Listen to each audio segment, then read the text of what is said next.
राधे राधे। जय श्री कृष्णा। तो भक्तों, आज हम लेकर आए हैं कार्तिक कृष्ण की एकादशी, जिसका नाम है रमा एकादशी।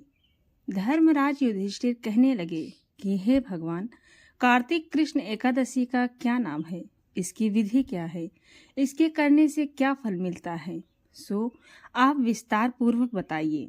भगवान श्री कृष्ण बोले, कार्तिक कृष्ण पक्ष की एकादशी का नाम रमा है। ये बड़े बड़े पापों का नाश करने वाली है। इसका महात्म्य मैं तुमसे कहता हूँ, ध्यान पूर्वक सुनो। हे राजन, प्राचीन काल में मुचकुंद नाम का एक राजा था।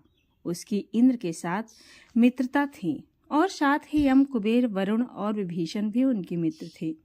ये राजा बड़ा धर्मात्मा, विष्णु भक्त और न्याय के साथ राज करता था। उस राजा की एक कन्या थी जिसका नाम चंद्रभागा था। उस कन्या का विवाह चंद्रसेन के पुत्र शोभन के साथ हुआ था। एक समय वो शोभन ससुराल आया। उन्हीं दिनों जल्दी से पुण्यदानी एकादशी भी आने वाली थी। जब व्रत का दिन समीप आ गया तो चंद्रभागा के मन में अत्यंत सोच उत्पन्न हुआ कि मेरे पति अत्यंत दुर्बल हैं और मेरे पिता की आज्ञा अति कठोर है। दशमी को राजा ने ढोल बजवाकर सारे राज्य में यह घोषणा करवा दी कि एकादशी को भोजन नहीं करना चाहिए। ढोल की घोषणा सुनते ही शोभन को अत्यंत चिंता हुई और अपनी पत्नी से कहा कि हे प्रिय, अब क्या करना चाहिए? मैं किसी प्रकार भी भूख सहन नहीं कर सकूंगा। ऐसा उपाय बतलाओ कि जिससे मेरे प्राण बच सके, अन्यथा मेरे प्राण अवश्य चले जाएंगे। चंद्रभागा कहने लगी कि हे स्वामी, मेरे पिता के राज में एकादशी के दिन कोई भी भोजन नहीं करता। हाथी, घोड़ा, ऊंट, बिल्ली, गौ आदि भी तृण, अन्न, जल आदि ग्रहण नहीं कर सकते। फिर मनुष्य का तो कहना ही क्या है। यदि आप भोजन करना चाहते हैं तो किसी दूसरे स्थान पर चले जाइए, क्योंकि यदि आप यही रहना चाहते हैं तो आपको अवश्य व्रत करना पड़ेगा। ऐसा सुनकर शोभन कहने लगा कि हे प्रिय, मैं अवश्य व्रत करूंगा। जो भाग्य में होगा वो देखा जाएगा। इस प्रकार से विचार कर शोभन ने व्रत रख लिया और वो भूख व प्यास से अत्यंत पीड़ित होने लगा। जब सूर्य नारायण अस्त हो गए और रात्रि को जागरण का समय आया, जो वैष्णवों को अत्यंत हर्ष देने वाला था, परंतु शोभन के लिए अत्यंत दुखदायी हुआ। प्रातःकाल होते शोभन के प्राण निकल गए। तब राजा ने सुगंधित काष्ठ से उसका दाह संस्कार करवाया, परंतु चंद्रभागा ने अपने पिता की आज्ञा से अपने शरीर को दग्ध नहीं किया और शोभन की अंत्येष्टि क्रिया के बाद अपने के पिता के घर में ही रहने लगी। रमा एकादशी के प्रभाव से शोभन को मद्रांचल पर्वत पर धन धान्य से युक्त तथा शत्रुओं से रहित एक सुंदर देवपुत्र प्राप्त हुआ। वो अत्यंत सुंदर रत्न और वैदुर्यमणि जड़ित स्वर्ण के खंभों पर निर्मित अनेक प्रकार की स्फटिक मणियों से सुशोभित भवन में बहुमूल्य वस्त्राभूषणों तथा छत्र व चंवर से विभूषित गंधर्व और अप्सराओं से युक्त सिंहासन पर अरुण ऐसा शोभामान होता था, मानो दूसरा इंद्र विराजमान हो। एक समय मुचकुंद नगर में रहने वाले एक सोम शर्मा नामक ब्राह्मण तीर्थ यात्रा करता हुआ घूमता घूमता उधर जा निकला और उसने शोभन को पहचान कर कि यह तो राजा का जमाई शोभन है, उसके निकट गया। शोभन भी उसे पहचान कर अपने आसन से उठकर उसके पास आया और प्रणामादि करके कुशल प्रश्न किया। ब्राह्मण ने कहा कि राजा मुचकुंद और आपकी पत्नी कुशल से है। नगर में भी सब प्रकार से कुशल हैं, परंतु हे राजन, हमें आश्चर्य हो रहा है। आप अपना वृतांत कहिए कि ऐसा सुंदर नगर जो ना कभी देखा न सुना, आपको कैसे प्राप्त हुआ?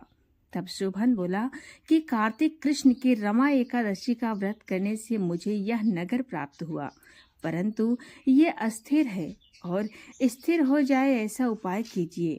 ब्राह्मण कहने लगा कि हे राजन, यह स्थिर क्यों नहीं है और कैसे स्थिर हो सकता है, आप बताइए।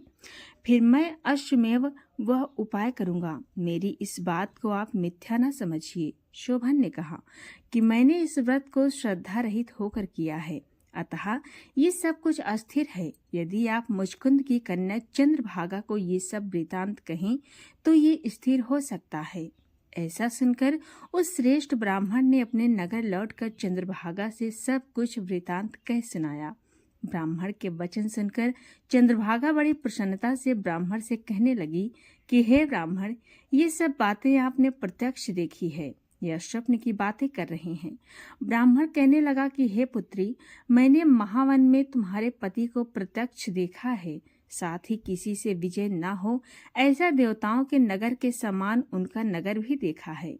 उन्होंने ये भी कहा कि यह स्थिर नहीं है, जिस प्रकार वो स्थिर रह सके सो उपाय करना चाहिए। चंद्रभागा कहने लगी कि हे विप्र, तुम मुझे वहां ले चलो, मुझे पति देव के दर्शन की तीव्र लालसा है। मैं अपने किए हुए पुण्य से उस नगर को स्थिर बना दूंगी। आप ऐसा कार्य कीजिए जिससे उनका हमारा संयोग हो, क्योंकि वियोगी को मिला देना महान पुण्य है। सोम शर्मा ये बात सुनकर चंद्रभागा को लेकर मद्रांचल पर्वत के समीप वामदेव ऋषि के आश्रम पर गया। वामदेव जी ने सारी बात सुनकर वेद मंत्रों के उच्चारण से चंद्रभागा का अभिषेक कर दिया। तब ऋषि के मंत्र के प्रभाव और एकादशी के व्रत से चंद्रभागा का शरीर दिव्य हो गया और वो दिव्य गति को प्राप्त हुआ। इसके बाद बड़ी प्रसन्नता के साथ अपने पति के निकट गई। अपने प्रिय पत्नी को आते देखकर शोभन अति प्रसन्न हुआ और उसे बुलाकर अपने बाईं तरफ बिठा लिया। चंद्रभागा कहने लगी कि हे प्राणनाथ, आप मेरे पुण्य को ग्रहण कीजिए। अपने पिता के घर जब मैं 8 वर्ष की थी तब से विधि पूर्वक एकादशी के व्रत को श्रद्धा पूर्वक करती आ रही हूँ।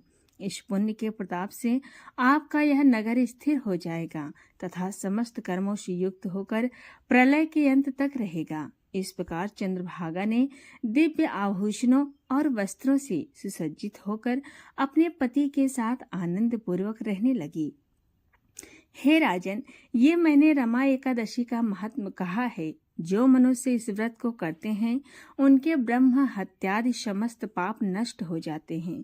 कृष्ण पक्ष और शुक्ल पक्ष दोनों की एकादशियां समान हैं, इनमें कोई भेदभाव नहीं है, दोनों समान फल देती हैं। जो मनुष्य इस महात्म को पढ़ते अथवा सुनते हैं वे समस्त पापों से छुटकर विष्णु लोक को प्राप्त होते हैं। तो दोस्तों, ये थी रमा एकादशी की व्रत कथा। आपको कैसी लगी कमेंट में जरूर बताएं।